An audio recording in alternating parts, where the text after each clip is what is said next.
Hello दोस्तों, नमस्कार। मेरा नाम अमन सिंह और आज मैं आपसे बात करने वाला हूँ कि प्लास्टर के बारे में। कि प्लास्टर जब आप अपने घर में कभी भी करवाओ, भाई सबके घर में प्लास्टर तो होना ही होना है 100%। अब काफ़ी लोग इसमें ये होते हैं कि प्लास्टर हम अंदर कितने mm करवाएं, घर के आउटर साइड में कितने mm प्लास्टर करवाएं, छत में किस तरह के, मान लो आपकी छत है तो उसमें हम कितने mm प्लास्टर करवाएं, या फिर जो कॉलम आपका मान लो किसी एरिया में आ गया या फिर लॉबी में आ गया या फिर कहीं भी कॉलम आ रहा है तो कॉलम के ऊपर कितने mm का हम प्लास्टर करवाएं। इस पूरी चीज़ इस वीडियो में मैं इसी सब चीज़ों के बारे में पूरा कंप्लीट आपको बताऊंगा कि कहाँ पे कौन सा एरिया है तो किस हिसाब से आपको कितनी थिकनेस में प्लास्टर आपको कराना है। और जब भी आप वॉल पे प्लास्टर कराते हो ब्रिक वर्क पे, तो जब चिनाई आपकी होती है तो उस टाइम आपको क्या चीज़ें ध्यान रखवानी है या फिर ध्यान रखनी है कि ये चीज़ ना हो जिसकी वजह से प्लास्टर आपका मोटा हो। तो सबसे पहले आते हैं कि थिकनेस पे, कि प्लास्टर कितनी थिकनेस का होता है। तो एक तो भाई 10 mm, 12 mm, 15 mm, 20 mm, और करने को भाई लोग 1.5 2 इंची तक करते हैं। मतलब मीन्स 30 mm, 35 mm, 50 mm तक भी लोग करते हैं, लेकिन बहुत ही गलत है वो। लेकिन वो रेयर केस होता है इस तरह। लेकिन करने को ज़बरदस्ती वाला हिसाब होता है कि वहाँ मजबूरी होती तभी करते हैं लोग, लेकिन वो गलत हिसाब है। चीज़ आप पहले से ही डिसाइड कर लो कि कौन सी वॉल हम कैसे बना रहे हैं।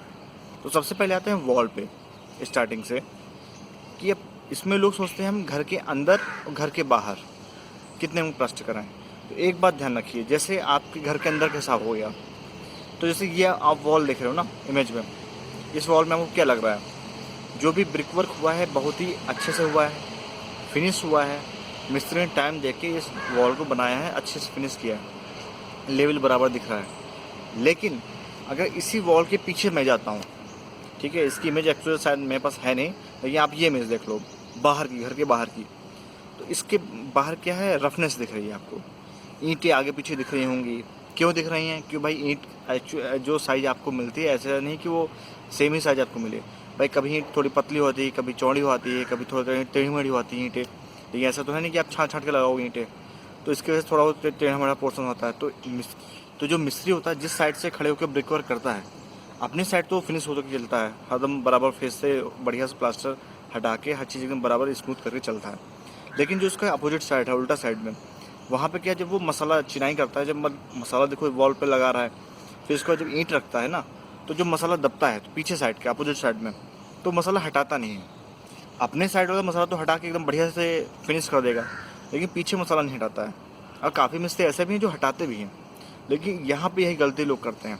इसलिए प्लास्टर ज़्यादा मोटा होता है आपके घर के आउटर साइड में, ठीक है, जहाँ पे अपोजिट वॉल दिखती है। तो यहाँ पे क्या करना है, आपको ध्यान रखना है, जब भी कोई मिस्त्री आपके यहाँ या फिर कॉन्ट्रैक्टर कभी भी काम करवाएं तो उससे ये ज़रूर बोल देना, जब भी आप प्लास्टर करोगे, वो सॉरी ब्रिक वर्क करोगे, तो इस तरफ तो आप कर रहे हो, लेकिन जो पीछे का साइड होगा दीवार का, जब भी आपका मिस्त्री काम करके फिनिश होके निकलेगा, मतलब शाम के टाइम में जब भी निकलना हो उसको काम ख़त्म करके, उससे पहले कोई भी चीज़, चाहे झाड़ू हो चाहे कुछ भी चीज़ें हो आपके पास साइड पे, उससे पीछे का प्लास्टर जो भी मसाला निकला होगा ईंट से बाहर, उस मसाले को तुरंत हटा देगा। ताज़ा प्लास्टर और ताज़ा मसाला रहेगा तो तुरंत हट जाएगा। इससे क्या होगा, तब भी एक एक लेवल आपकी जो पीछे की दीवार होगी तब भी थोड़ा बहुत ठीक ठाक लेवल आपको मिल जाएगा। इस मसाले की वजह से क्या होता है कि बाद में जब ये सूख जाता है ना, जब प्लास्टर होने की कंडीशन आपकी आती है साइड पे, तब जो लोग प्लास्टर करते हैं तो इस मसाले को फिर तोड़ते हैं, क्योंकि तोड़ने में काफ़ी लेबर टाइम वेस्ट होता है, उनका लेबर काफ़ी लगती है। तो सोचते जितना मसाला है कोई बात नहीं, मसाला लगाते रहो, कोई दिक्कत नहीं, 1 इंची हो 2 इंची हो, हमसे क्या फ़र्क पड़ता है, मटेरियल तो आपका जा रहा है। आपको क्या होता है, आपसे बोल दें भाई यहाँ देखो इतना लेवल है आगे पीछे, आपको हाँ यार इतना आपको सहूलत चाहिए, बराबर चाहिए, तो आप भी बोल दो हाँ ठीक है कोई बात नहीं, इतना मोटा कर दो। लेकिन नहीं, ये काम आपको ध्यान रखना है, जब भी आप ब्रिक वर्क करो तो आपके पीछे की जो दीवार की प्लास्टर निकला, वो मसाला निकला होगा, उस मसाले को पहले ही हटवाना है आपको। तो दोस्तों जब आप ये मसाला हटवा लोगे तो जो भी प्लास्टर आप करोगे तो मैक्सिमम 15 mm 16 mm तक प्लास्टर जाएगा आपका। 20 mm भी रेयर केस में जाएगा, जब बहुत ही ख़राब चिनाई अगर मिस्त्री ने की होगी तो आपका 15 mm तक मैक्सिमम प्लास्टर जो है पीछे से हो जाएगा, अगर ये चीज़ आपने ध्यान रखी है तो। अंदर कैसे प्लास्टर करना है, अंदर जैसे ये वॉल आपको दिख रही है, तो अंदर आप कोशिश करो 10 mm या 12 mm मैक्सिमम, इससे ज़्यादा मोटा मत कराना प्लास्टर, क्योंकि ज़्यादा मोटा कराओगे प्लास्टर तो क्या होता है, स्ट्रेंथ उसकी कमज़ोरी होती है। 10 mm 12 mm प्लास्टर बहुत ही अच्छा होता है। और रेशियो आपको क्या रखना है, 1:4। अभी मैं रेशियो 1:4 बोल रहा हूँ, लेकिन जो नेक्स्ट वीडियो होगी ये ध्यान रखना मैं इसी रेशियो के ऊपर बताऊंगा कौन सा प्लास्टर किस हिसाब से कहाँ पे कौन सा रेशियो आपको यूज करना है, कि आपको अगर पीओपी करानी है तो कौन सा यूज करना है, एक्सटीरियर में कौन सा प्लास्टर का रेशियो रखना है। तो रेशियो की टॉपिक में थोड़ा टाइम लगेगा इसमें बिल्कुल, तो इसलिए नेक्स्ट टॉपिक में मैं रेशियो पे ही आऊँगा कि रेशियो आपको कैसा होना चाहिए प्लास्टर का। एक चार मैं यहाँ खाली बोल रहा हूँ क्योंकि लोग मोस्टली एक चार बोलते हैं, किताबों में लिखा होता है एक चार, लेकिन मेरे हिसाब से एक चार गलत है। क्यों गलत है ये मैं अगली वीडियो में बताऊँगा, आप समझ जाओगे किस लिए मैं गलत बोल रहा हूँ। तो अभी आप देख लो कि आपको रेशियो ठीक ठाक रखना है प्लास्टर का।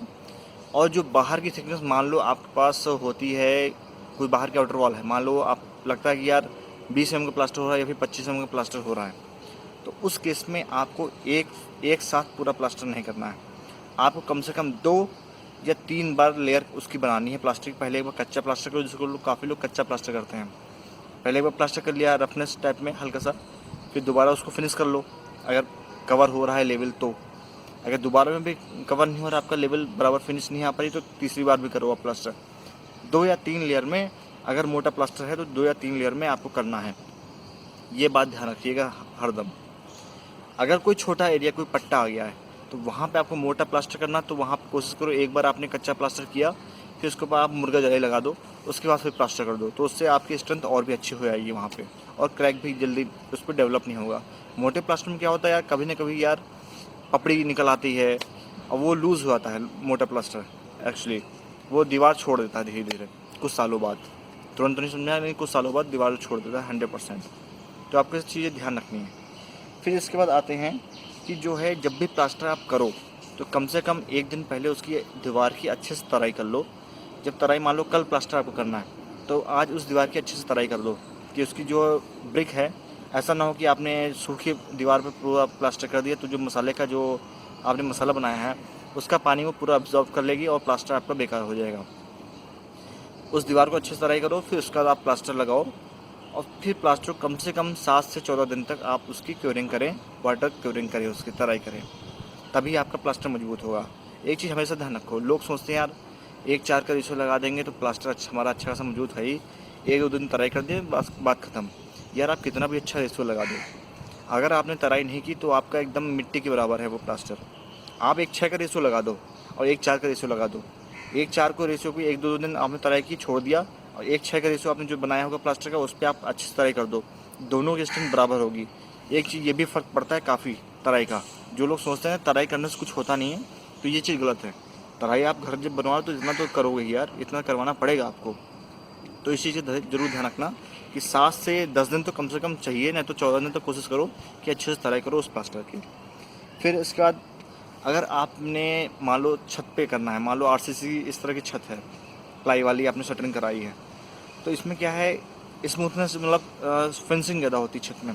तो यहाँ प्लास्टर आपको 10 mm प्लास्टर जल्दी चिपकेगा नहीं, जल्दी सपोर्ट नहीं करता है और निकलने के चांसेस रहते हैं। करने को कर तो देगा आदमी, लेकिन मुश्किल होता है करने में। तो आप यहाँ पे हमेशा ध्यान रखो, जब भी आप छत में प्लास्टर करवाओ तो पहले कोशिश करो हल्की से टकाई करवा लो।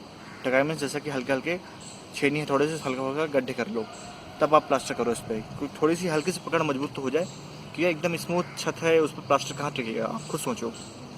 करने को तो लोग कर देंगे, साल 2 साल 6 साल 5 साल भी चल जाए, लेकिन कभी ना कभी वो प्लास्टर नीचे आ ही जाता है। और उस जगह पे कम से कम 6 mm का या 5 mm का, 6 mm का 7 mm तक प्लास्टर करो, इससे ज़्यादा मोटा प्लास्टर कोशिश करो कि मत करो वहाँ पे। ये चीज़ हमेशा ध्यान रखना। और जब भी कॉलम आप बना रहे हो, कॉलम पे प्लास्टर जब भी करना हो तो ये ध्यान रखना कि कॉलम में भी टकाई आपको करनी है अच्छे से।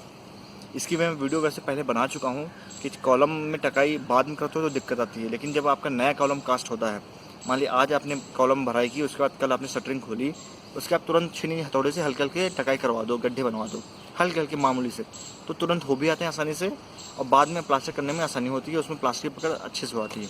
तो कॉलम वॉलम भी हो जहाँ पे, वहाँ भी 6 mm खाली प्लास्टर आप करना है, ज़्यादा मोटा प्लास्टर आपको नहीं करना है। ये चीज़ हमेशा ध्यान रखिए आप।